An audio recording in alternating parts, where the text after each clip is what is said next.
Well, we will get started this morning. My name is Mark Smith. I teach at Reed Custer High School. I also am an adjunct teacher at Joliet Junior College, at Waubonsie Community College. I'm also on the education committee for the Woodwork Career Alliance of North America. If you don't know what that is, the WCA, we are writing skill standards for the wood industry. We have a certification you can certify your students with, and I'd be happy to talk about that afterwards if you'd like. I'm also on the advisory committee for Hocking College in Ohio. They are starting up an advanced manufacturing program at the community college for wood.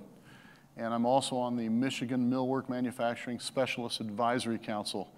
Michigan is wising up, and they're starting to go, hey, we need people that can work in the trades. And so we are getting ready to put together for the government some apprenticeship titles for the woodworking industry, as well as, you know, the job requirements, what they are going to be able to do. And so those are the things that I'm a part of. And Reed Custer High School is a small high school. It's about 500. I've taught at a smaller one, though. It had 180. I knew everybody and their parents. But Reed Custer High School is just outside the urban sprawl of the Chicagoland area in Illinois. And it's hard to believe, but I came to Vegas to get away from the bad weather in Illinois. Right in Illinois right now, it is brutally hot and humid. So we're just outside of that urban sprawl in a small town called Braidwood, Illinois. And you drive about 20 minutes north and you're at Joliet, Illinois. So that's who I am. And you are in a session here called Marketing Your Program. And this session, this time, 2 years later, we're going to talk about how to get started. So if you've heard this session before, you'll hear some of the similar stuff, but you'll hear new stuff. Anybody had this session before? Oh, fantastic, fantastic. All right. So the other thing I tell you, because I'm a teacher, please feel free to interrupt me at any time. I say at the beginning of all my classes, are there any questions? Are there any comments? Is there any outrage? And I very rarely have any outrage, but feel free to, you know, interrupt me, stop me, and if I forget where I'm at, I'll just ask you where I was and we'll get back on track. How do you get students? We're going to answer that question. How do you get students? My school is in Arizona. Yep. What part of Arizona? Phoenix. How close is that to Tempe? Real close. Yeah. I can put you in contact with a person named Mark Roberts, who's an ex-teacher that worked in that area, but we will answer some of those questions here today too, but I can give you a contact. His name is Mark Roberts. I started the school to teach young kids. Yes. But almost all of the wood shops are closed. Same in Illinois. And so the young kids are off doing something else. They Yep. don't have time to come to us. Yeah. We're teaching adults. Yeah, we're gonna address that. Yeah. Any other questions before we get started? My lips are chapped like crazy. Anybody else got chapped lips today? Oh gosh, it's so dry out here. Next slide, please. So, those guys, no, those are some different guys. Oh, yes, that's Chandler Norton. He has a project at the Freshwood Student Design Contest. That's the project. It's a gaming chair. So Chandler designed that chair all on his own. No help from me, none whatsoever, except before he took his files out to the CNC, I checked his files for him to make sure everything's good to go, and then he ran it. But yeah, that chair has no glue, no nails, no screws. It's all interlocking. He's brilliant. School taught him he wasn't, though, but he found out he is. Next slide. So we're going to be talking about marketing your program. And so before we get started, I would like from the crowd to tell me some of the issues you're facing as teachers, or tell me why you came. We already have one. How do I get students into my program? Yes? I have a principal who we're at a college, what he's referring to as a college-bound school, where we teach international baccalaureate, advanced placement. Yes. And he says, well, if I put kids in your class, I get irate phone calls from parents, because these kids are going to be doctors and lawyers and engineers, and they don't need your class. They shouldn't be in your class. The parents don't want them in your class. Yep, we will address that. We will talk about how to overcome that, because I face the same thing. I'm in the Chicagoland area, and I'm in a smaller area, but I have parents and students have high aspirations for their children. But what people don't realize is there are those kind of paying jobs in the wood industry, maybe not in a two-man shop, but as you move your way up, you know, we have shops down the road where people that have been working there for 20 years are making $80,000. Now, that's not $500,000 like my brother makes as a brain surgeon, but most of us aren't going to be brain surgeons, right? Unfortunately for these parents, many of their students are forcing down things down them that they're not going to be able to do either. But they don't know that yet, because parenting, there's no handbook. Any other questions, comments, issues you're facing? You guys aren't facing any issues? I need you to get up and talk. Yes? Fighting the counselors. Oh, it's an age-old problem. He has to take French 3 because he had French 2. Yep. I have an answer for that, too. You'll like one of the answers, you won't like the second answer for how to fix that. Any other problems you're facing? Yeah, my problem is we're not known. Not known. People don't know about you in the school. Yep. They don't know the school exists. Yep. Yes, ma'am. Rural area, there's no real industry close to me, so it's hard to make lasting Yes. my advisory committee, Yep. field trip options. Yep. You can see the scale of manufacturing. Yes. I'll address that too. When I taught at Shiloh High School, we had one stoplight in the whole county. People, the joke, anytime people called and didn't know about me, I'd say, yeah, we're in Hume, Illinois. You can't see, we're not at the end of the world, but you can see it from here. You know? Yes? Consistency with our industry partners or our advisory committee. Consistency with your industry partners. Yep. Yep. They're busy people. You know, I have never, ever, ever knocked on the door of an industry person and got a positive result. Not because they're bad, they're busy. They live in a different world than you and I. I know we're busy, but they have deadlines every day, the likes of which we typically aren't facing in education. Yes, we have deadlines, and I got to keep my shop running, but there's a little more latitude there than what many industry people are facing. So they don't have time. They don't have time to talk to you. And so we'll talk about how to work with that. Any other things you're facing, comments, questions? We're getting a little outraged today, though, a little bit. Anybody else? Nothing? Okay. So we're going to talk about marketing tools for your program. And as we do that, we're going to introduce that with two ideas. The first one is networking. Networking is everything. It's everything. It doesn't matter how great you are, how great your students are, if nobody knows about it. One of the biggest problems in education today is nobody knows what's going on in your program outside of your classroom, in the school, and definitely not outside the school walls, unless a parent has their student in your class. Nobody knows. And it's been that way for a long, long time. Now, there's always exceptions to that. You know, the band always gets a lot of support in most schools, and there's some teachers that get articles written about them sometimes, but by and large, as a general rule, the community has no idea what's happening in your program, not a clue. And they're not going to find out on their own. They're not going to. So networking is very important. Second reason networking is very important is because you never know when you're going to meet the person that has the same passion as you do for your students. Let me talk about one of my mentors that altered the course of my career, Jerry Finch. Anybody know Jerry Finch? Jerry Finch is one of our elder statesmen in the education wood industry. And back in 1999, I went up to Milwaukee with my wife to the professional woodworking show. It's a very small woodworking show, not like the AWFS or the IWF. And I had a particular passion for my students, my program, what I wanted to do with it. And it was not like what everybody else was doing around me. I was kind of going against the grain, like many of you feel sometimes. And so I walk up to this booth called Woodlinks. Anybody remember Woodlinks? Yeah? And Jerry Finch was behind the booth. And I talked for 10 minutes with Jerry Finch, and I thought, I found my people. And so I began a relationship with Jerry, and it altered the course of my professional career, that relationship with Jerry Finch. But if you're not out networking physically or through email or through LinkedIn or through Facebook, or who knows how you're doing it, attending shows like this, you are missing and could be missing some of the most valuable relationships of your professional career if you are not networking. And we're going to talk about why that is. The second principle we're going to be basing all this on, is no one is ever thanked too much. When's the last time you told your principal, hey, you got to stop complimenting me so much? No one's thanked too much. It's not the culture we live in. Okay? No one is thanked too much.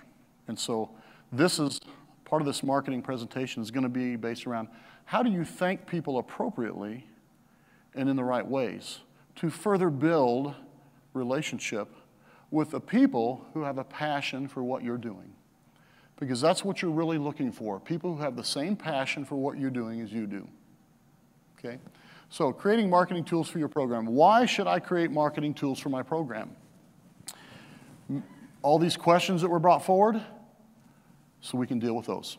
And we're going to talk about those. So everybody wants to develop program supporters, right? You want people that want to help you, don't you? Maybe with technical advice, maybe with funds, money, maybe with donations, definitely with internships for your students, definitely jobs for your students. That's number one, jobs for your students. Number one. You want to be the guy that everybody says, hey, Mr. Smith, he'll help you find a job, assuming you're worthy of that job, okay? Cultivate industry partners. The biggest problem with woodworking in America, I loved my teacher, John Hart. He shaped me and unknowingly gave me the desire to become a teacher. But John Hart, doing what he was trained to do, taught industrial technology, industrial arts as a hobby. So anytime you run your program like a hobby, as soon as the political winds change, as soon as financial pressure is brought to bear on the school district, and a multitude of other things, you're gone. Because nobody's interested in supporting a hobby when times are tight. And that's how John ran his program. Didn't know any different. It's what he was taught to do, okay? Cultivating industry partnerships, you need to get industry into your school, in front of your kids, to tell them this is not a hobby. This is a career path. You'll also need a marketing tool to generate student internship opportunities, to student career opportunities, to foster technical support inside and outside the classroom. We do virtual field trips sometimes in our classroom. Sometimes we do real ones. Next slide. Oh, go back real quick. So those two students right there are holding some micro jigs, and micro jigs gave us two. Anybody get any micro jigs from, yeah? So how many people put out a press release about that? How many people sent them a thank you letter? How many people sent them a thank you video? How many people sent them a thank you certificate? That's what I expected. That's normal. So what we have here is we have the two students holding them. We have information about microjig at the bottom, and then we have some information about us. If you'd like to be an industry supporter of ours, if you would like to develop a mutually beneficial relationship, contact us at this email. And that press release went out on Facebook, went out on LinkedIn, went out on Instagram, and went out on my vast email contact list to everybody I know, including the principal, the superintendent, parents, students, and all my industry supporters. Okay, next slide. It's also good to develop government relationships because they hold the purse strings to everything. This will help you produce program recognition, because really what we're talking about here is vision casting. You know, my buddy Scott here, who's running the presentation for me. Scott, did you have any idea who I was when I first met you? His name was Mark. No, that's me, sorry. I'll put this here. Scott, did you have any idea about all this when you first met me? No. Did I talk about it nonstop? No. But over time you learned, didn't you? Over time he learned who I was, what I'm doing. Yes, sir? You talk about developing government relationships. That's kind of a two-edged sword. Once you start doing it, you get oversight you're not happy with. I'm not talking about getting oversight. I'm talking about strategically informing them of things in a way they understand and they appreciate. Oh, okay. Okay? Can you tell us how to do that? Yeah. Also produce program recognition, create revenue streams. Anybody have too much money at their school? I knew you all did. Leverage celebrity recognition. We have some celebrities that have helped us develop things for our school. Assist with student recruitment, getting kids into your program. One of the things, how many people have a CAD lab in their industrial tech program? So in my CAD lab, all of my things that the students do that are academic, any quizzes, tests, reading for technical information, any contextual math quizzes they take, at the top of every single one of those is an image of a student doing something in one of my myriads of classes. So every time they get on the computer and take something for me, do something for me, they get some marketing material thrown at them. So they get to see something in another class. Am I right, gentlemen? Yeah. And influence school administration. That is a biggie. Because just like Scott here had no idea who I was when he first met me and what I do, my principal and my superintendent don't know either. They just know I'm some guy they hired to fill this position, and they're hoping I can do it without any hassle for them. That's what they're hoping, and I want to do that too. Administration doesn't fix my problems. I don't want them to, because they can't really, okay? But the problem is they don't really know me. They don't know what I'm doing for my students, so I have to find a way to cast vision with them too. And over the period of 3, 4, 5 years, they start going, oh, I didn't realize what you were doing. We didn't know the magnitude of what you're doing. We just thought we're hiring some teacher, okay? That's a hinge boring machine right there. We're going to talk about the marketing tools I've developed as we move along. Because I have my marketing tools, because I have my website, that was given to us. Because I have a website showing what my students do, that was given to us. It's a $5,000 machine, it was given to us. Because they went to our website and they looked at it and said, hey, we'd like to give you this machine. They even let me come up and help them build it. It was great. It was fun. Next slide. These are 2 students. I believe Josh has since quit this job, but they work down at 1220 in Nashville, Tennessee. It's a big exhibits company. You know, if you don't have a lot of money, you know, you can't hire them. So if you want a new case for the Declaration of Independence with some wood in it and glass, and you hire them, or the Bill of Rights or whatever. And so, next slide. And that's Nathan right there holding his certificate, his entrance certificate into Pittsburgh State. Anybody know what Pittsburgh State is? They have one of the leading wood programs in the U.S. He's going there, and he's sitting right there. And when that happened, we took a picture, we put out a press release to the principal, to the superintendent, and everybody else that I come in contact with. So, marketing tools. Every tool I use is free. I don't spend any money to market my program. Because I don't have enough money, right? Anybody else have enough money? Yeah. So these are all the things that I use: a smartphone, YouTube, Facebook, Instagram, LinkedIn, Box, Dropbox, websites, newsletter, thank you letter, electronic portfolio, press kit, thank you certificate, program brochure, open house program, industry-led, and letters of recommendation. Those are some of the things that we do. Now, I didn't start doing this yesterday. This has slowly been built over the last 20 years. 20 years ago, I remember sitting watching guys like me talking, going, how are they doing that? Well, now I know. I followed their lead, I listened to their mentorship, and these are all the things that we do, and it's all free. So let's first talk about this. Anybody remember when we didn't have these? Yep.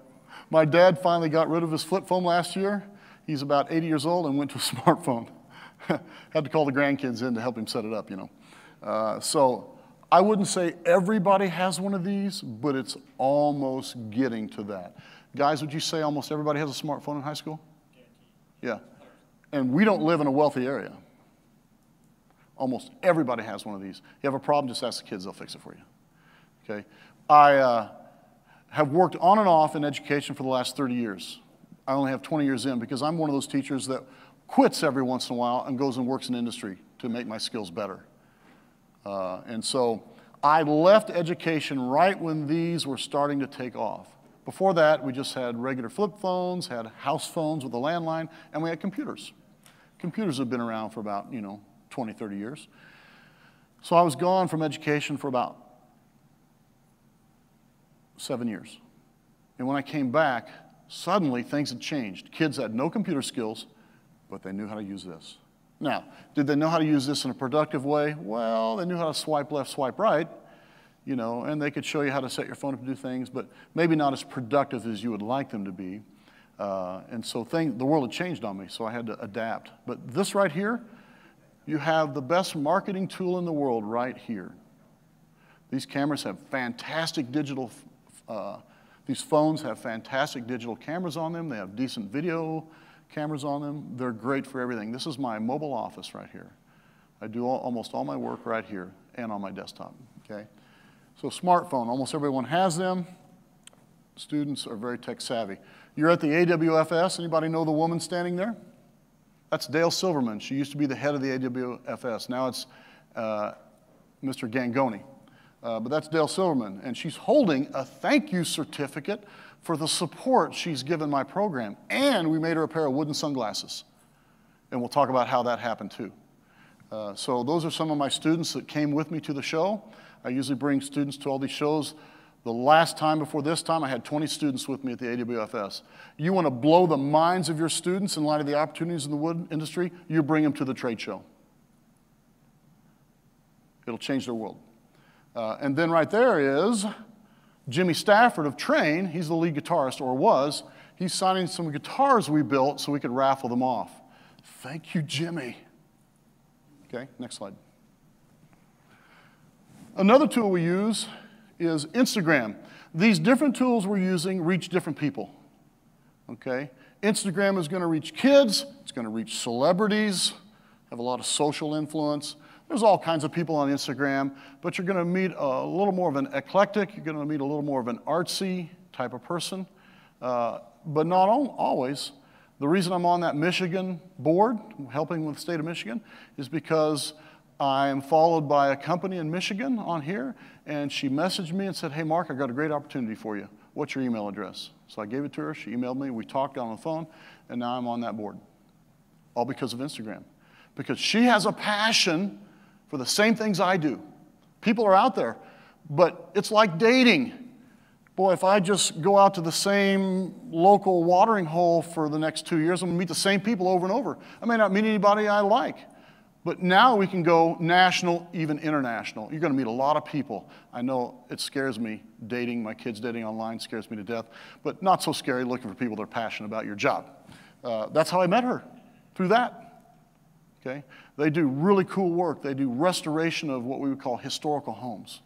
Really great stuff. But Instagram is free. We also have YouTube. Okay? YouTube is huge. Google owns YouTube now, by the way. And so on my channel, I have all kinds of video. I have all kinds of tutorial stuff that doesn't relate to this, but lots of videos. Because we have people calling and say, we'd like to do an article about your program. What can you show us? And so that's one of the ways we show them. It's free. Next slide. And then we have Facebook. Facebook is the best way to reach parents. Kids aren't on Facebook as much as they used to be. It's moving into an older crowd. And so you want to get the word out to your parents, Facebook. Okay, shows up on their feed every day. We post stuff all the time. And then the next one is LinkedIn. That's where I reach the professional community.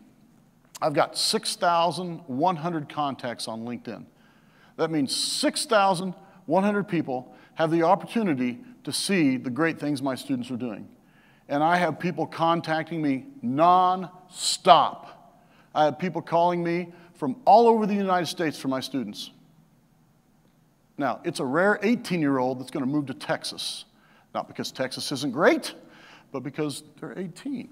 But there are some. We have old souls sometimes. Nathan's kind of an old soul sitting up here on your... You all right? Thank you. So we use LinkedIn a lot. And if I were working my LinkedIn more the last 6 months like I normally do, I'd have double the contacts. But I haven't had time to work it like I normally do. I've been busy with other things. And so I use LinkedIn all the time, get messages all the time. about people in industry saying, we love what you're doing, and here's why.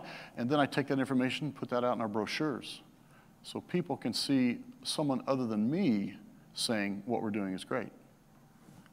Next slide. Box.com is free. I store all my curriculum on Box.com. We don't take textbooks home anymore. We don't send anything home. It's all online. If they want to do it at home, great. Otherwise, and if they do something at home, they can load it back into their own Box.com, and it travels with them because it's all in the cloud. Gone are the days if I forgot my homework at home, though I don't really give much of that. Dropbox, same thing, same kind of thing. And if you are going to want any of the materials that I make available in this session, you're going to send me an email at the end. I'm going to give you a Box.com invite, and you're going to get access to many of the, I think I provided about 15 different things for you. Next slide. So this is a website that's free. It's called Weebly.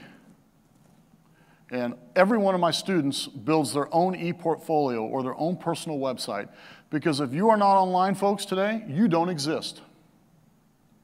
Doesn't matter how awesome, how great you are, nobody knows about it. Unless you're one of those icon teachers who's been in the district for 30 years. They're so well known, so whatever, everybody goes over to the house for cookouts once a month, you know, or whatever teachers do that are icons like that. But this is called Weebly, and we have our own website. And you go, how did you have time to build your own website? I took a class, and I got paid to do it. Somebody paid me to build my own website. I didn't do this on my own time when I'm busy with other things. And on our website, we have a host of different topics and information that's good for the student, good for the parent, and good for industry people. These are all a list of different websites, at least they were a couple months ago, where you can make a free website. This is Weebly.com. Next slide. We also do videos. We do videos where anytime we think it's appropriate, we'll put a video together and send to the industry partner that donated something to us, or that let us take a field trip, or hired one of our students, or a list of different things. We send them a thank you video. You want to roll that real quick? This is one of my old ones. Thanks, boss, for all the tools. We love them. They're great. So, very simple. But I can't tell you how many times industry people have told me this. You are the only person who's ever thanked us for doing something for you. The only one. I get that all the time. One time, Woodline USA donated a whole case of router bits for them. I sent a picture back with a student standing around it and a thank you, sent it back to them. They said, no one's ever done that. And I'm like, what? How can that be? Didn't your mothers teach you to be thankful? To thank someone? Didn't they? Yeah, but somehow it doesn't translate in our culture into our adult life when we're talking about our job. Okay? Why? Because nobody's thanking you, really. Okay? So we do a short video. These are the things we do videos for: field trips, equipment donations, tech support, supply donations, teacher-student training, articles about our program. I've had over 80 articles written about my program. And I've never called up anybody and said, hey, would you write an article about us? It sure would be helpful. Visits from industry, visits from politicians, visits from industry partners, industry presentations, industry trade shows. I've already posted stuff online about our trade show here, what we're doing. Newsletter. We put out a newsletter once a year. Nobody wants to be involved with something that they have no idea what's happening. You as teachers, this happens all the time. Gosh, the principal put me on a committee. We met, I have no idea what we're doing. We're just changing the names and titles, and will anything happen? Who knows, but we're going to meet again in about a year, and you don't value it, okay? Well, people also don't like doing all the things we've talked about for you, and then they get no feedback. They don't like that. So these are great ways to give your industry partners, your program supporters, feedback on what's going on. And so this was one we put out 2 years ago, and shows different things that are happening in our program. We have what our students are up to. We talk about a field trip. We took a field trip down to 1220 in Nashville, Tennessee. It's about an 8-hour drive, but it's worth it, because my students got to see some great things, and 2 jobs came out of it. And we talk about a featured industry partner, someone who's done something very significant for us, and we let everybody know what's going on, both on my email list, on LinkedIn, on Facebook, you know, things like that. Next slide. So here is Chandler's production tech Eportfolio. He's got a fantastic Eportfolio because he's taken about every class with me. And he's got multiple pages. And why do we put these things together? Because talk is cheap. He has an online presence that follows him around everywhere he goes, pulls it up on his phone if he's in an interview. So tell us what you've done. Well, how about I show you what I've done? How about I show you what I've done? Every single one of my students makes an Eportfolio or an online website. And they begin, and we're going to show you one here in a little bit, and they begin to build their pages with all the different things they've done. And I have guidelines for them. I have the things they're supposed to put in there, how they're supposed to do it, so they have a bit of a well-rounded presentation. Okay? Every one of my students does this. And I have students now that I've been at Reed Custer High School. I've finished my 3rd year there. I have students now that are now starting to contact me and go, that Eportfolio was the best thing you ever had me do. Because it got me this opportunity, it got me this, it got me that. Okay? Next slide. We also do an appreciation certificate. The first day we were here, I went around with our appreciation certificates that I had printed ahead of time, and I handed them to our industry supporters and said, we would like to thank you for the fantastic support you've been giving us. You are a rare breed. And we take a picture with them, and I'd usually make sure I have at least one of my students with me. Chandler couldn't be in this round of them because he was manning the contest booth, but Nathan here went around with us and took pictures, right, Nathan? Yep. And the students also got to meet presidents of companies. When do you ever get to meet presidents of companies? Never, except at shows like this. They got to see everything going on. They got to be in the picture.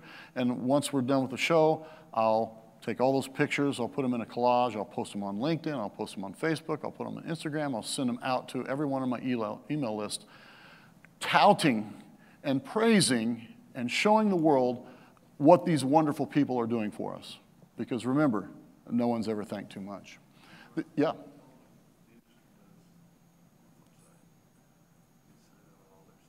Oh, yes.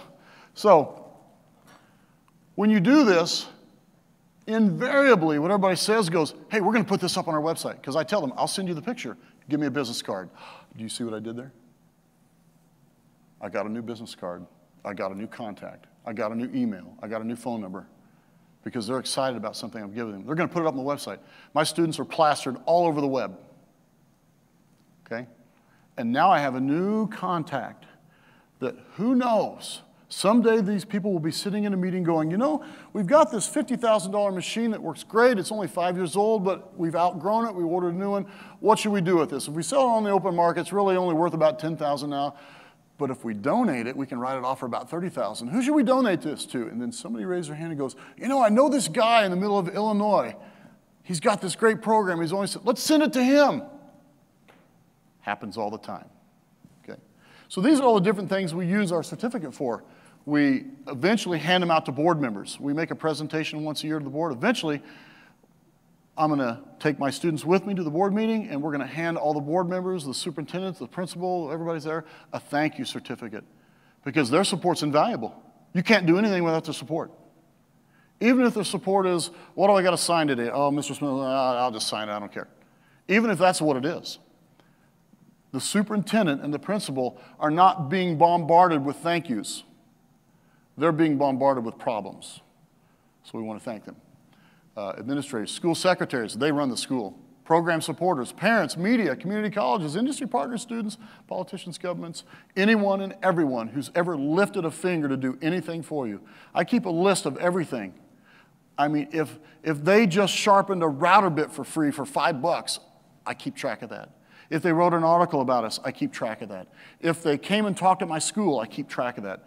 Anything and everything I keep track of. Because also at the end of the year, I want to go to the board and say, look what industry has donated to us this year. Because remember, the school board and the superintendent are letting go of hard-earned funds for your program. I want to show them, guess what? I'm matching what you're paying. I'm matching it. Aren't you glad you hired me? No, I don't say it like that. But I indirectly let them know, hey, here's the list of people, and this is everything they've done. Here's the total at the bottom of this in-kind donation, or the funds, or whatever, okay? Next slide. Let's play this video.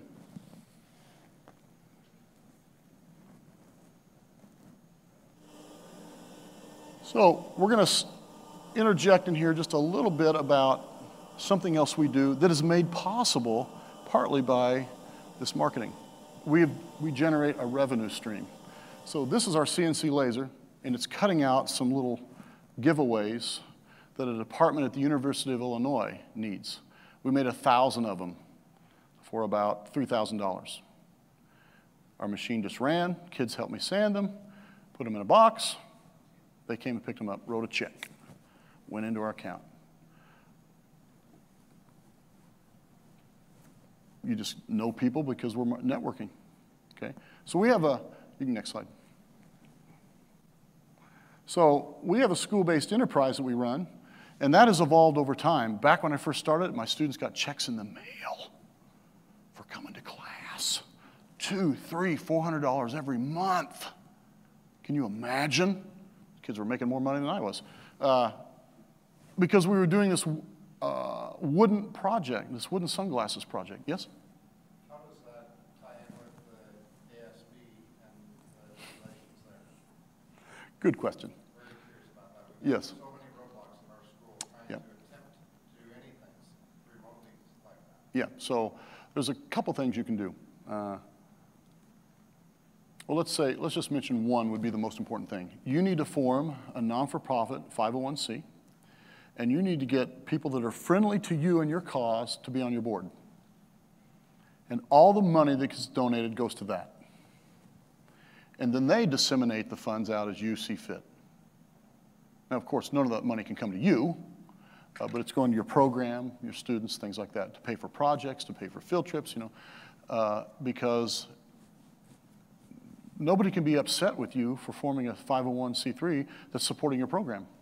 If they're upset with that, their intentions are not honorable. They're upset about the wrong things. So, board member who contributes that? Yeah, what you would do is set up a 501c3, which costs you a little bit of money because you have to have a lawyer come up with some kind of 50C13, whatever it's called, a document. And it's been so long since I've done it, I can't really remember the details of it. And then you need a board, but the board needs to be people that are friendly to you because you don't want a hostile takeover. And they're friendly to you, and they control the money. It's what band, football, and chorus do. What are those organizations that are formed that they raise money for band, football, and chorus, and they control the money, but they give it to the school? That's what's happening. But that's just been accepted because it's been done for so long. They're friends of the program. And those are everywhere. Those are everywhere. There's a specific name for those. I can't remember them off the top of my head now. But, yeah, but they're happening right now. You could have one for your program. Okay? So we were doing this wooden sunglasses project where how this company in Louisville, Kentucky, which is an 8-hour drive from us when I was at Shiloh High School, find out about us. Somebody wrote an article. And they said, hey, we're looking to develop these wooden sunglasses. Let's call them. So we did R&D for a year, developed them, started mass producing them. They gave us $10 a pair, which is a lot. And the first year we did it, I gave it all back to the students. This company would just write checks to the students, they get them in the mail at home. Oprah Winfrey has worn a pair of our sunglasses. Bono from U2 has worn a pair of our sunglasses. The president's daughters have worn pairs of our sunglasses. My students have brought sunglasses and given them to our industry supporters. My students wore their own wooden sunglasses that they got to purchase for like $30. These sold for $450 to $650. All because of this marketing tool. A great, fantastic opportunity. I never went and knocked on their door. Okay? We also do plaques. We do kitchen cabinets. We build kitchen cabinets and install them in a customer's home. We do entertainment centers. We do signs. We do furniture. We talked about the coasters. We build guitars. We also build acoustic guitars. Because of my networking, I have a special relationship with Taylor Guitar, and they send us for free. But I charge my students $50 because if you don't have skin in the game, it's not a good idea. They send $20,000 to $25,000 worth of parts every year for free. Because I knew a guy. Because I network. And we also do outsource parts. Sometimes companies call us and say, hey, we need 5,000 parts for these outdoor chairs. Can you make them for us with all these collegiate logos and stuff? We go, sure. We'll do it. There's one of the plaques right there. Let's see the next one. And so let's stop right here for a minute and let's escape out of that and let's pull the internet up. And I'm going to show you some of our social media websites. Social media is how you reach people today. It overcomes all barriers of trying to get a hold of parents, because we're all busy, right? We're all busy, they're busy. Would you have time to call every parent in and for an hour talk at them about what you're doing? Nope. But over the course of time, you can inundate them with what you're doing, and eventually they start going, wow, we love what you're doing. I mean, because we're being recorded, I can't even begin to tell you all the things that are happening, because they would be politically disadvantageous to me. But you come up afterwards and I'll tell you privately all the things that are happening, because I'm vision casting all the time through social media, okay? So here is our web page for our program. When you open up our computers in the CAD lab, which all of our classes touch the computer because my whole system is based around design, this comes up when you log in the computer. So that's the home page. Those are, there's Chandler, next to him John, that's okay, and a couple of the students there. We're at the AWI event in Chicago, Architectural Woodwork Institute. They let me and my students come up because they wanted the students to bring what they were doing and show them off in front of their members. They fed us, it was a great meal. They got to network, network, network, network. And was it a fun time, Chandler? Yeah. It was, yeah. So go to Mr. Smith's bio. No, just go click. No, go back to the home page. Right under, yeah, so go to Eportfolio. Don't actually go to it, but just show it. So that's my personal Eportfolio, where anybody in the world, including parents, can go see something about me and my background. And there is a lot there, okay? Go to classes. Those are all the classes listed. So all the parents, all the students, all the industry people, anybody who wants to, can go look at our classes. Let's click on Orientation to Technology. Sure, open a new tab, sure. Go to that tab, please. So I change these pictures at the top on a regular basis. For those of students in a longboard, scroll down. Stop. So right under where it says Orientation to Technology Student Portfolios, we have some student portfolios lifted. You click on them, you'll go to them. I put the best of the best up on our website, which means there are some students that are clamoring to get onto that. They want to be listed on that. It's also great for incoming students to see, these are what kids did last year. Think you can do better than that? And then go down, and then we put some of the best photos. We put a picture of the whole class, and then we put photos. Let's go to click on that one that says Barbie. I love this picture. This young lady, she did a Barbie longboard.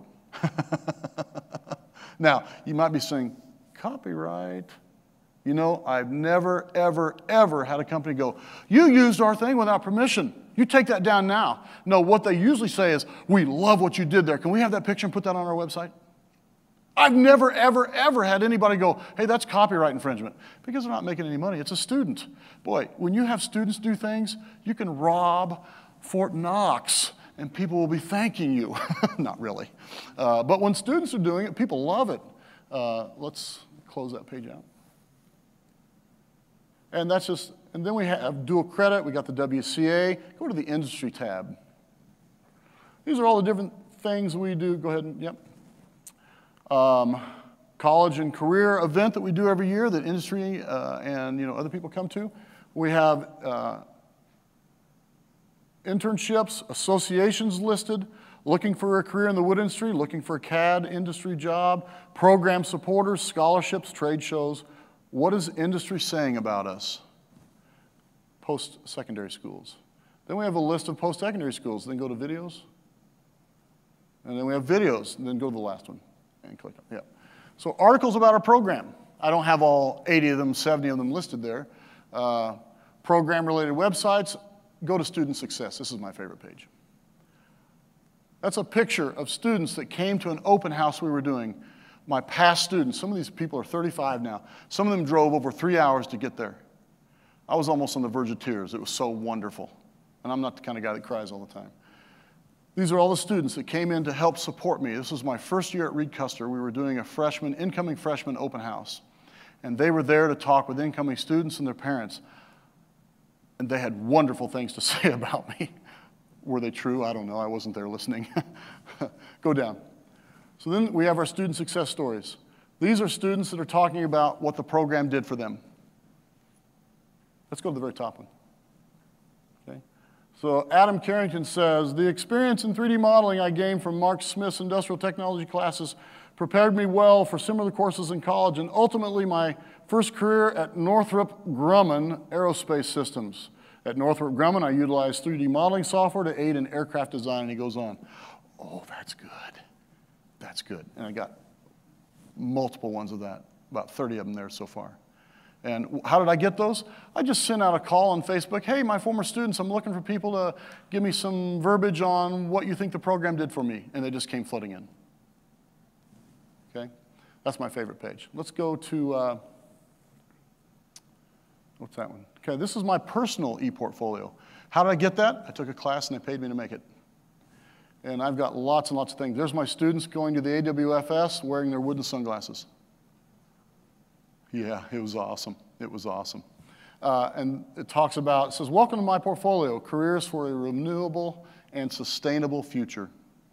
And it talks, I got lots of different pages up there, stuff that I would use for my career, you know, how am I meeting the Danielson system, you know, for evaluation and all this kind of stuff. Let's go to our Facebook page. So here's our Facebook page. Chandler's the latest update on there. He's working on his project. Of course, I have my Barbie longboard up there. And we post things on here. We've got 600-700 people that are following us, mostly parents, some industry people, some students. And we're always posting things on there and, you know, about what's going on in the program. Of course, we post all press releases. Anytime an article's written, we put it on there too. Anything and everything that's happening about the program goes on there. And when I post on LinkedIn, it automatically goes to my Facebook. Let's go to our Instagram. So here's our Instagram. There's our, click on the picture with, yep. Open that one up. Yep. So that's one of our certificates.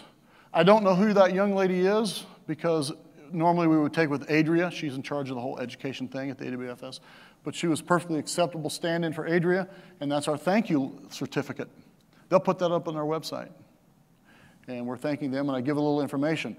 And let's go to the last tab now, our LinkedIn. And there's our LinkedIn page. There's my picture right there. And then we post things on here too. I've got over 6,000 LinkedIn contacts, which is, I'm dropping the ball there a little bit. I should have more than that by now. And every time I have my things linked so that when I post on one, it posts on many. So I'm not sitting there posting for 5 hours every night. I don't do that. I don't have time for that. But here's something unexpected that's happened this year because of social media. I have people coming. We had one guy running to catch us, right, Chandler? Yeah. He was running. Hey, wait, I got to talk to you. We didn't even hear him, oh, okay.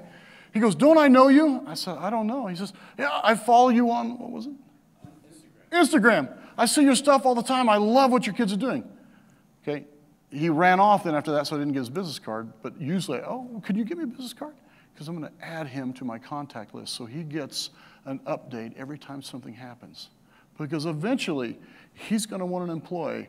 He's going to want a tax write-off. He's going to have stuff to give me he can't use. He's gonna. Or she. Happens all the time. And so that's happening now.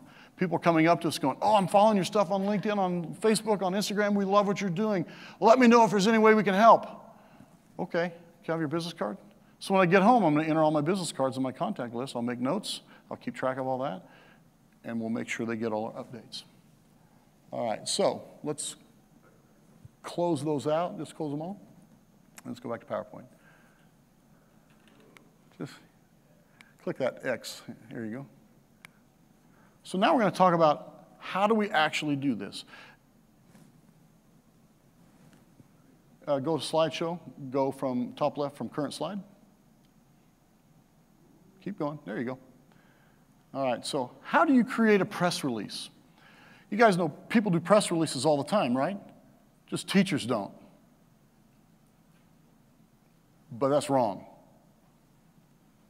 Because we're producing a product.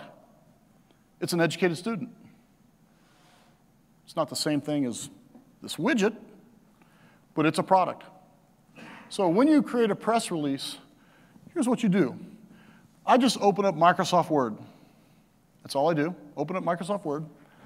And the first thing I do is I have my press release date up there, okay? And then I have the subject, Microjig Incorporated supports Reed Custer High School Industry Technology Program in bold, because I want their name splashed out there. I want ours too, but I want theirs splashed out there. And then I put a picture of the donation with students. Don't ever take pictures of just the product. That's not what you're selling. You're selling this wonderful student to all members of the career world. This is a wonderful student. You should look into hiring them. You should look into supporting them. You should give them money to come out to the AWFS and have their mind blown about your industry. Okay, so I want their name up there. We have the picture of the student doing it.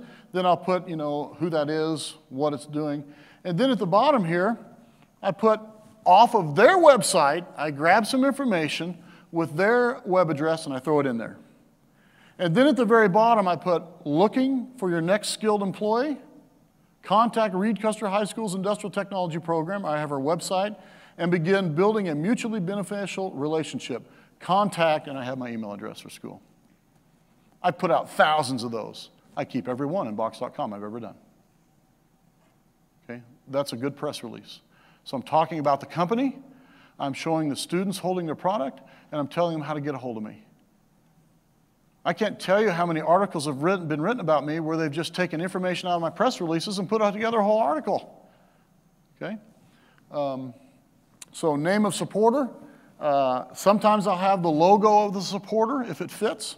I'll have a hyperlink to the supporter, information about the supporter, image of the student, image of donation, image of the donation being used, hashtags sometimes, and an email account.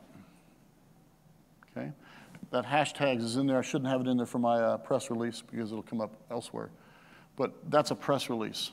Very powerful tool. Nobody wants to help you and then not be thanked. Just like if somebody calls you up, hey, I'm moving. Will you help me move? Okay. Boy, it'd be nice if they fed you when it was done, wouldn't it? It'd be nice if they thanked you, even though you're friends. It would be nice, wouldn't it? Because you just did something you don't really want to do. Move. Boxes, sofas. So you always want to thank people because nobody has ever thanked too much. Next slide. How to create a LinkedIn post. Okay. LinkedIn post is similar. Here's my LinkedIn post for this session you are sitting in right now. So I grabbed some information that Adria put out, all this collage. Look at all my hashtags. That hashtag is every one of my supporters that are currently supporting us. I have a list, hundreds of supporters, but I only put the ones that are doing something right now, this year. Okay? So there's all the hashtags, which means if anybody gets on LinkedIn and search by Accessa, this could pop up in their feed. So in there, I have an image of the students, image of the student work, what the image is about. Maybe it's a press release, maybe it's just who knows what. So this says I'm speaking at the second, it says I'm speaking in a second session at the AWFS Fair 2019. Click on the link below and learn about marketing your program, how to get started. And then there's a tag, that hyperlink.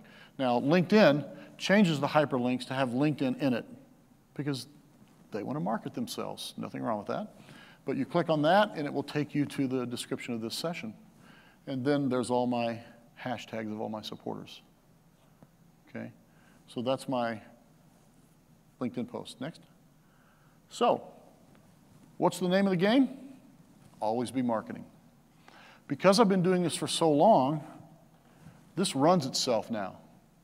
It runs itself. Sometimes I'm using pictures that students take, not my own. Because my students, every day when we go out in the shop and we're working, there comes a time where I say, get your phones out, take a picture of what you're doing. Hand your phone to somebody, take a picture while you're doing it. It can be the real thing, it can be staged, doesn't matter. So they're always taking pictures, and they're always posting them on their website they're building, their Eportfolio. So I have access to pictures that I didn't take. Sometimes theirs are better. So we're always marketing. So I'm going to give you an example of something that happened today. I'm not going to tell you who it is. Actually, it happened yesterday. started 2 days ago. We went to a particular booth. And we went to this booth not to do anything other than to look at their product because it's something I've always wanted, but we don't have the money for it, okay? So I'm looking at it, and the owner of the company comes up. Unbeknownst to me, she has a passion for supporting people. And so she sees it, oh, my thing's not on right now, but, oh, you're a teacher. And I have my student with me. Yeah, tell them what we do. And she starts talking about a project. She goes, you know, she starts talking about donations.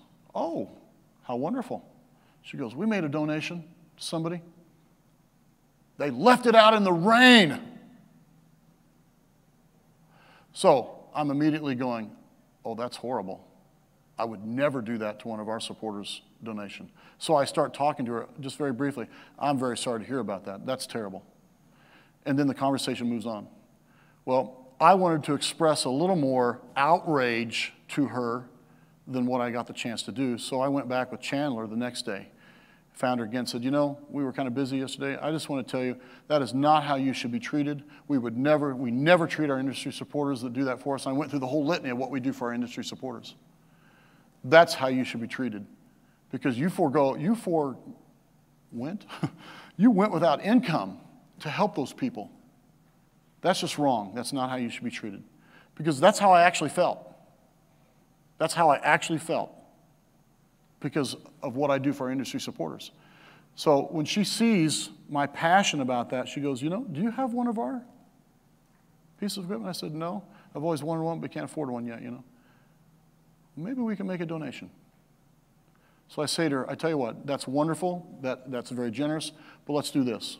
You give me your card. Oh, I got another business card. I'm going to put that in my contact list. And I'm going to send you an email. And I'm going to have a hyperlink to all those websites I showed you, and then you decide if we're worthy of your generosity. What do you think is going to happen, Scott? Yeah. And what? What happened first? We did? So we are, as wonderful as that is, that's great, but that's not really what I'm after. I want a new contact who's passionate about my students.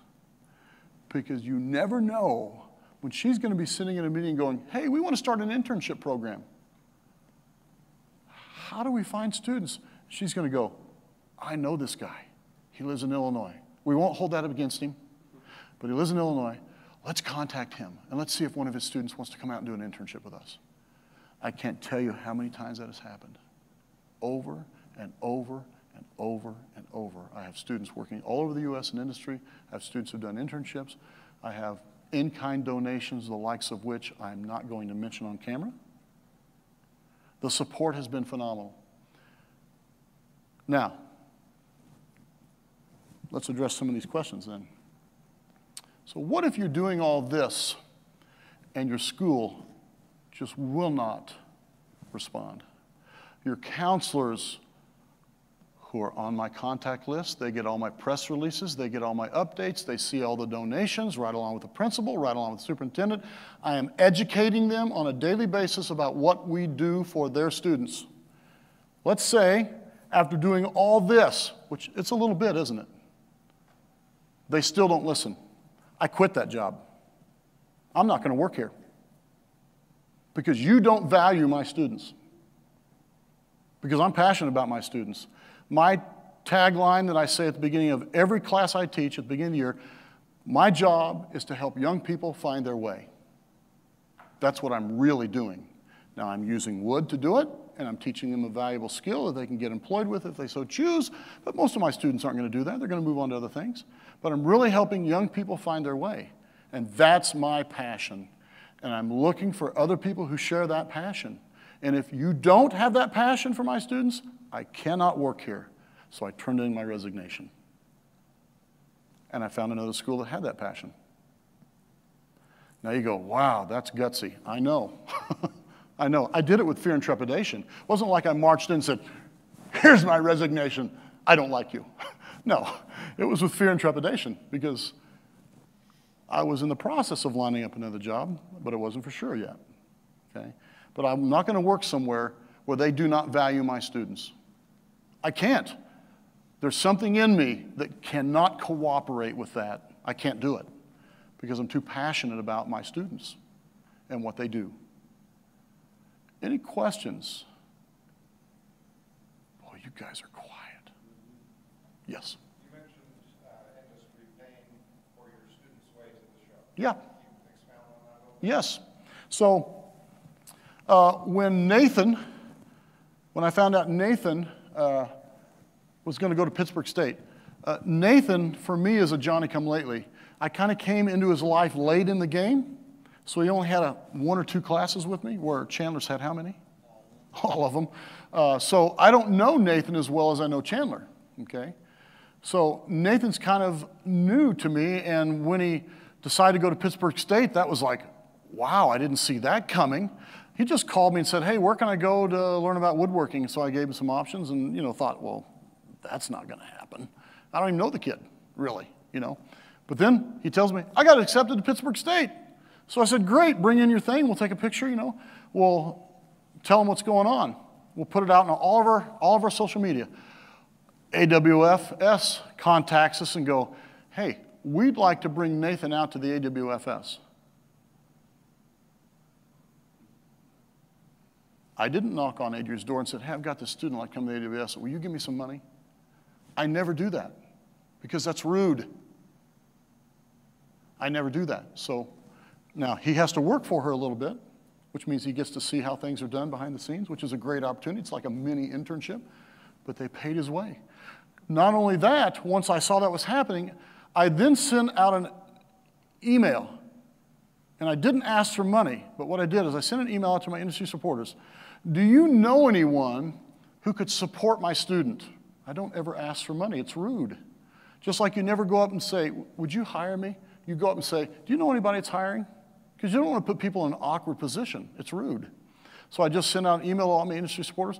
Hey, do you know anybody who'd like to help this young man attend the AWFS? The emails come flooding in within 24 hours. Okay? Never asked for any money, never knocked on any doors. But because I've been doing this for 20 years, I have a long list of people that say, anytime you have a student need, you call me, you email me, and we will be there for you. And there was about 4 or 5 people that did that for him because the AWFS didn't give him everything he needed. Okay? So by living a life of gratefulness and operating your program on that same principle, people provide for your students and you. Yes. Because what I've done is I have amassed a long list of people who are passionate about what I do. Oh, let me tell you, there are plenty of people who aren't passionate about it. Just like you teach with teachers who are not passionate about their job. Okay? I can think of the teachers I teach with, I go, man, they're drawing a paycheck. They are phoning it in. Now, they're few, but I'm looking for the people that are passionate about what I'm doing, like I'm passionate about it. And over the course of time, you begin to amass a long list. Let me tell you, they're out there. They're out there, but they don't know how to help. That's usually the problem. They don't know how to help. Just like you probably didn't know all the things I just talked about in light of getting help. You didn't know. They're in the same position. So they have this resource sitting here. They have this opportunity sitting here, but they don't know how to find someone. They don't know what to do with it because they're busy trying to pay the bills just like you are. But over time, you begin to meet these people. And then they go, oh, we got this great opportunity. Let's call Mark. We love what he does. He'll have a student, he'll have this, he'll have that. And then the doors open. I mean, I could just go through story after story after story after story about this. But it all started because I met Jerry Finch networking. If you don't network, let me tell you a story I can't tell you online here, or on film. So I can't tell you how many times I get teachers from other parts of the world, the US, who know me, and they email me and go, Mark, the administration is going to shut my program down. Well, tell me about that. So they list, what's happening. So usually I know them. Usually they've come to one of my sessions. Then my next response is, let me ask you, did you begin building a marketing tool for your program? No. So your principal and superintendent don't really know what you do? No. You don't have a large list of industry supporters that would be willing to write letters to your superintendent, principal, and the board and say, don't close this program, let me tell you why? No. well, then I can't help you. I gave you the tools, but you didn't begin to build the kind of apparatus that will help you vision cast with the school and the outlying community. You have to do it. Don't start by doing all the things I listed. Start by developing a contact list of industry people, anybody and everybody, parents, ex-students. By the way, I have ex-students that donate to my program now. It's incredible. Start developing that list and start developing a couple times a semester, just a short email with a picture of something noteworthy that's happening in your program. It's going to take you 5 minutes, twice a semester. Start that way. Start building that list. Because that's how I started. When I was at Shiloh High School, over the course of 11 years, I amassed a 1,500 long distribution list of people who were passionate about what I was doing. Start there and just send out a small little blurb every once in a while. Once you get the hang of that, you can then sometimes I have students do this for me. Hey, would you round up this picture? Would you write something for me? Email it to me? Okay, just start there. Then move on to something else. Because every year you can find a star student who'll put together something for you and email it to you. You edit it, you look at it, and you go, yep, boom, it's going out. You don't even have to do it all. You've got students you'll have students in your program who are communicators, and they'll enjoy doing that. So you start there. Then pick something else. Maybe take a graduate class learning how to build a website. We have an organization in our area that's a para-organization called Trees, and they get money from the government to bring teachers in to take classes, and you get paid to go to the class. And that's where I built my e-portfolios. They paid me to do it.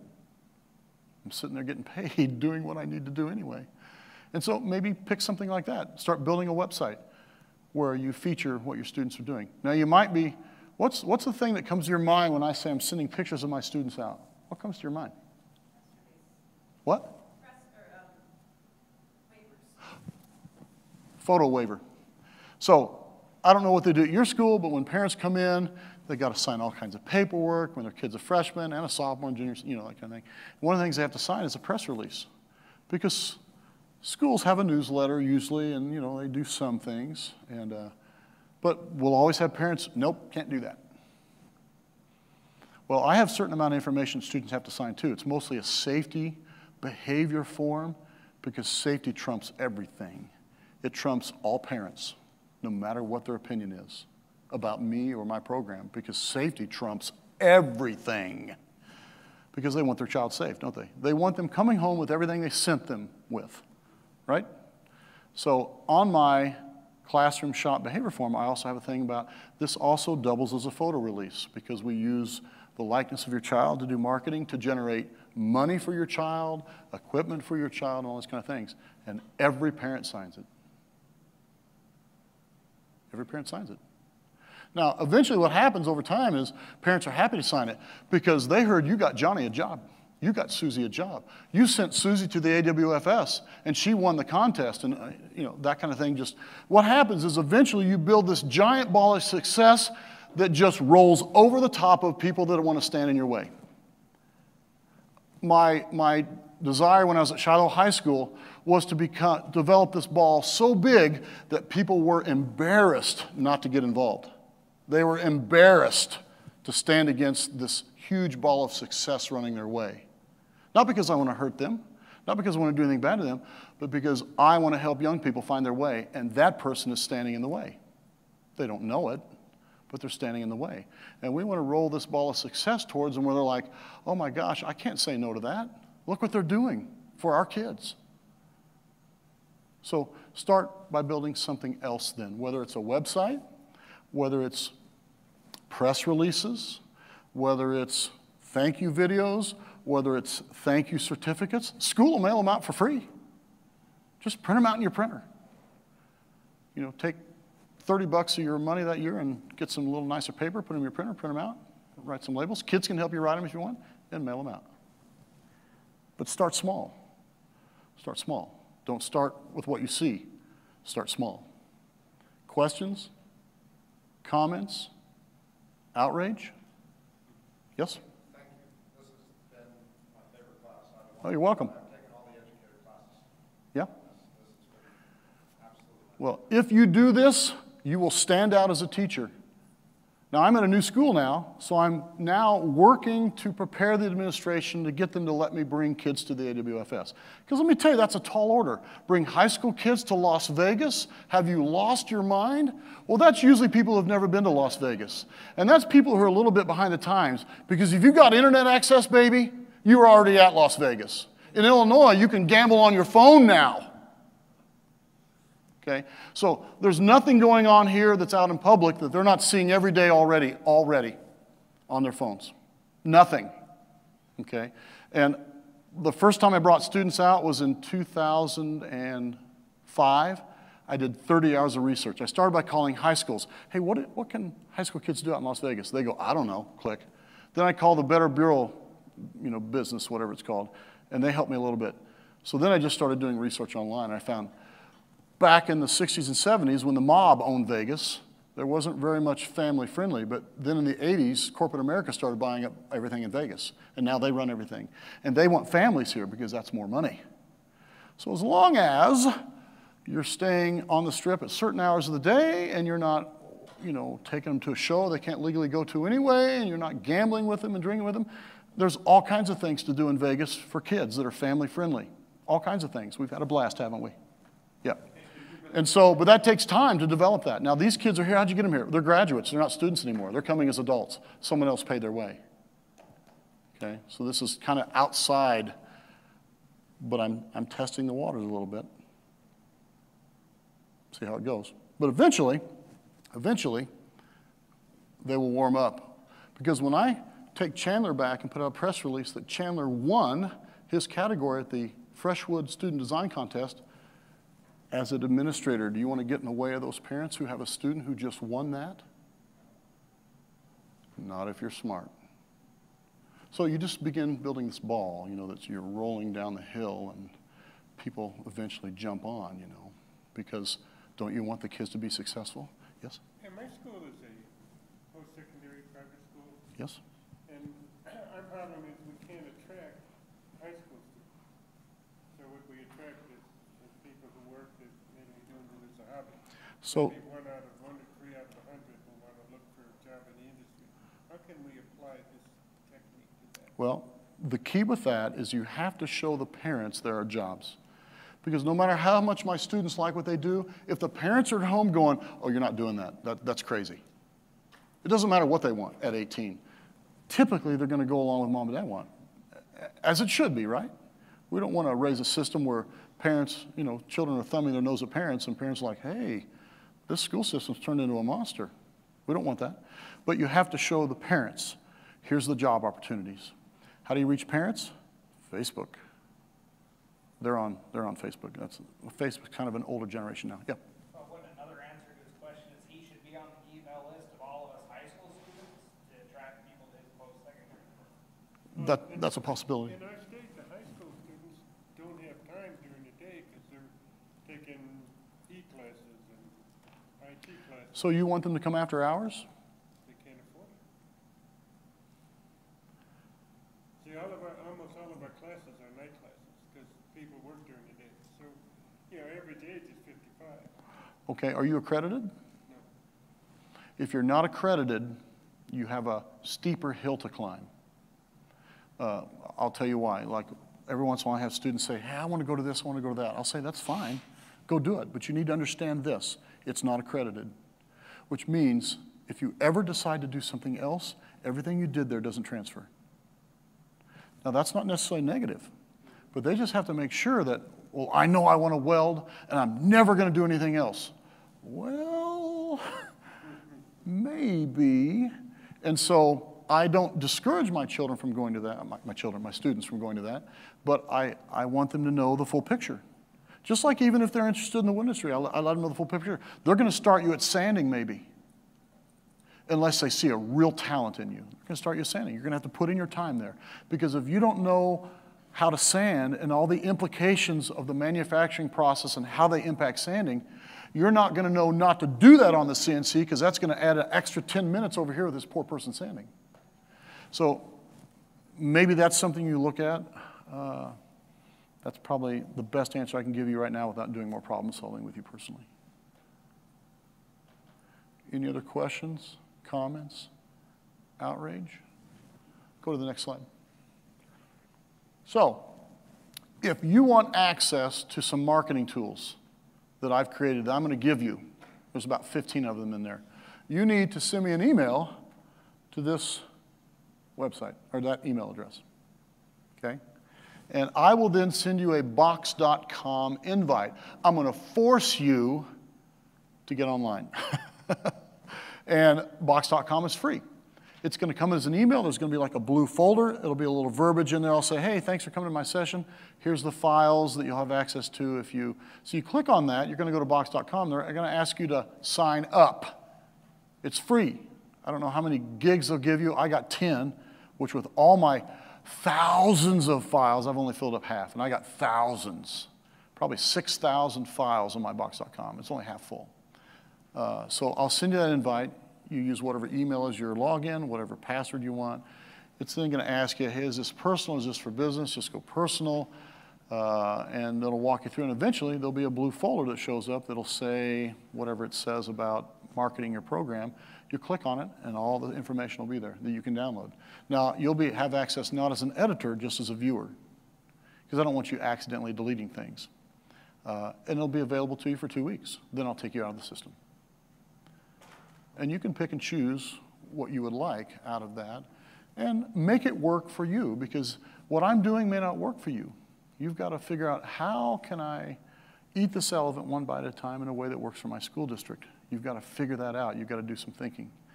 Now, the biggest thing I have people say, I was in a networking meeting yesterday morning at 7:30 for industry and educator. And in that meeting, I'm very quiet because I could take over the meeting talking about what I'm talking about. And there's a lot of people that know me, so I'm just quiet. But one of the people running the meeting decides they want to force me to talk and ask me a question. And so I answer it. And the first thing out of their mouth is, well, that's too much work. Well, then just continue doing what you're doing, getting the same results you're getting. So what I also said to them is, well, when you're watching TV tonight, get out your laptop and do a press release. Well, I don't watch TV. You're so busy that you don't watch TV ever? Not once or twice in the month, you're not watching a little bit of TV? You need to get more organized. You're too busy.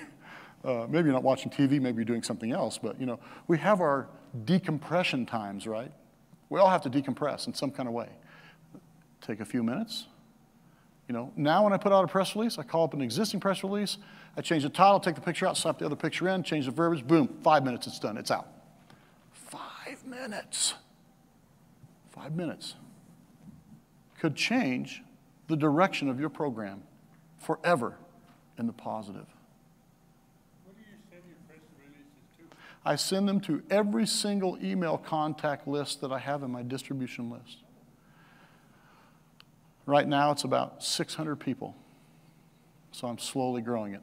Now, I'm not growing it quite as big as I used to because my system has evolved over time. I used to come to shows, I haven't even talked about this. When I bring my students, we produce press release pieces where each individual student had their own. It showed their project they were working on, talked a little bit about it, and then they would go around and talk with vendors about, we're looking for industry supporters. Man, that's like sending out pretty little babies to politicians. They just want to kiss them, hug them, and squeeze them. Because people love talking. Now, not everybody does. Some people don't like children.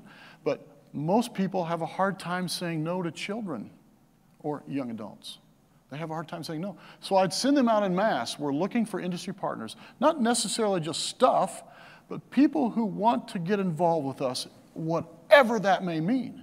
And so we would go out en masse with my students. Last time I came to Vegas, I had 20 kids with me, all going out en masse in the show, looking for industry supporters.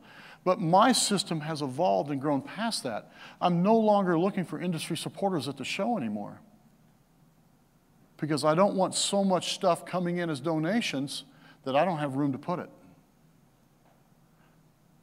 And that's what would happen if I continued doing that, because I have plenty of stuff. Now I'm really looking just for jobs for my students, internships, things like that. Because I've got all the other stuff coming in. That machine's running itself. Yeah? I don't talk about that. No, I don't talk about that. You want to know my donation number, you talk to me privately. He's talking about the amount of stuff that's been donated if there were a financial number put to it. I don't talk about that in public because that's not what it's really about. That's a side issue. That's like, you know, I bought this beautiful car that's beautiful, you know, it gets me to work every day, but I discovered I like being in a pretty car, and so I'm happy now, you know, whatever. There's a side benefit to all these things, and one of them is in-kind donations, and we've had an unbelievable outpouring from industry with in-kind donations. The number would blow your mind, but I don't talk about that, you know, publicly, because that's not really what it's about. It's about helping young people find their way and getting jobs for them and internships like that. Questions? Any more questions? Comments? So don't be the teacher that doesn't want to work a little extra hard. Don't be that teacher. Be the teacher that is the positive influence in your students' lives that they can go to when they need something, when they can go to when they need help. Because for you, many of you, you're the only positive thing in their life. You're the only person they can go to and trust what you have to say for many of your students. So you be that person that shows them, hey, if you work a little harder than extra, you might get ahead.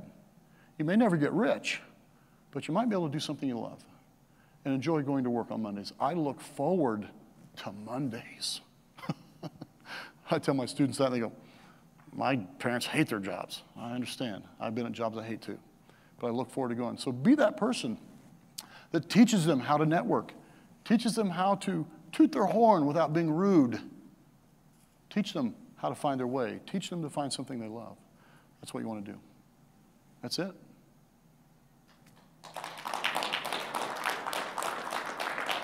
So if you want to talk to me privately, when they turn the cameras off, you can. Have a great show, everybody. Thanks for coming.